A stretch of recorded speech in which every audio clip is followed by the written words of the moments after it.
Tell me more, Mally, but speak comfort to me. I have none to give.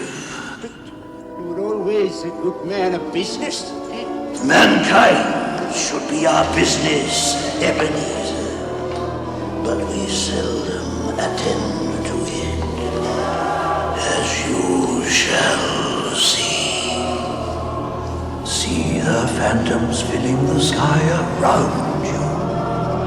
They astound you, I can tell.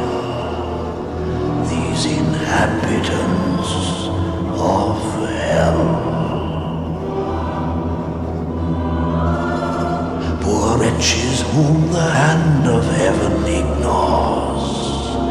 Beware, beware, beware, lest their dreadful fate be yours.